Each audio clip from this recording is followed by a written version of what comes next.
I'm going to try this again because I'm trying to learn some new software to make the kind of videos I usually make, and it's far more difficult than I thought. So I thought I would just upload something I was thinking about in response to a couple of videos I watched recently. First was Tool Time, where have all the vloggers gone? And that is a great question, Peter. It does seem to me like it's really a ghost town here. I know we're supposed to be boycotting YouTube this month because of the changes in its corporate practices, but and I think we should, I guess, but I mean, they don't care. I mean, you know, they just sort of have won already, so I'm just going to post this and have regrets about the white noise of the corporate culture of YouTube, but I don't know what else to do. Now, having said that, I want to get to what I want to talk about, and it is in response to another great video by Dprjones about the limits of what science knows presently, and it was a wonderful video. Both of these will be in the low bar, of course, and this will be a response to Tool Time. But it was about the limits of what we know in the sciences right now, but how that is not the end of the story. The great news about the sciences, they change with new discoveries all the time, and that is what makes them so capable of doing things that change the way we see the world and the culture as well that we live in. And it's about culture I wanted to talk because the interesting thing to me is that Jonah Lehrer, who is a writer and public intellectual, he's not a neuroscientist per se. He's got a bachelor's degree in neuroscience, but he has written about neuroscience. He's written some interesting, insightful things about it. And one of the things he advocated was the development of a fourth culture.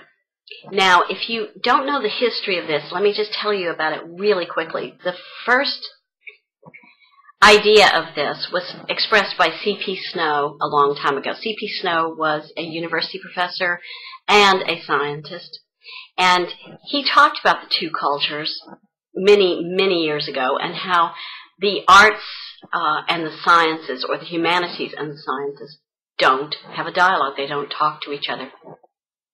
And he lamented that fact. Now, his background was in the sciences, so he actually was more biased towards the dialogue being predominated by the sciences.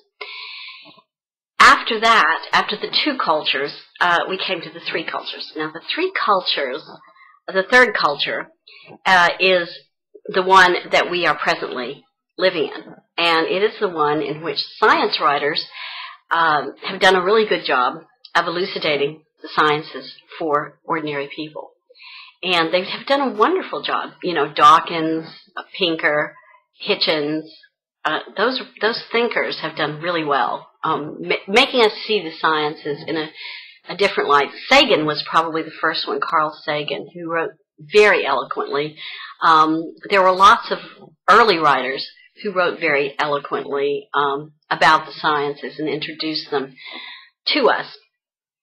But more recently, it's been Dawkins, Hitchens, you know, and, you know, of course, Hitchens not around anymore, unfortunately.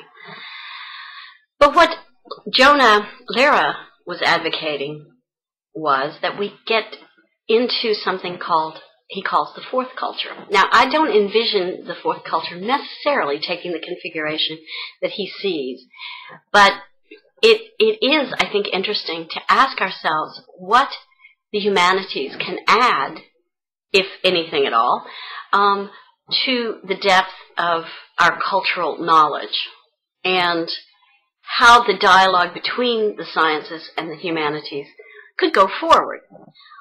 Jonah Lehrer has written some interesting stuff about how a lot of novelists and painters, even a chef, were really very deep students of consciousness, how we think. I think he's right. I mean, he talks about a good chapter on George Eliot, who was, of course, a writer in the Victorian period. She was a woman, by the way.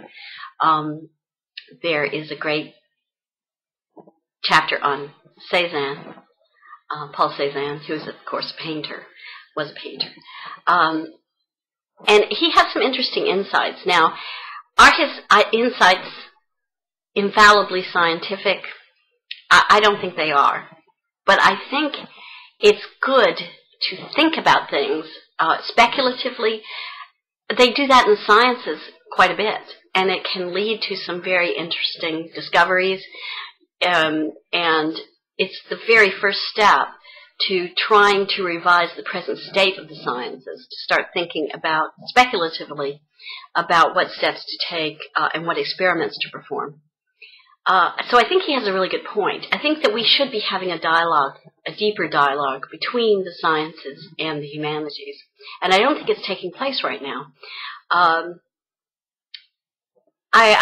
I'm just trying to get people to talk and blog. I don't know if it'll work, but if you're not familiar with the fourth culture, you don't have to get the book.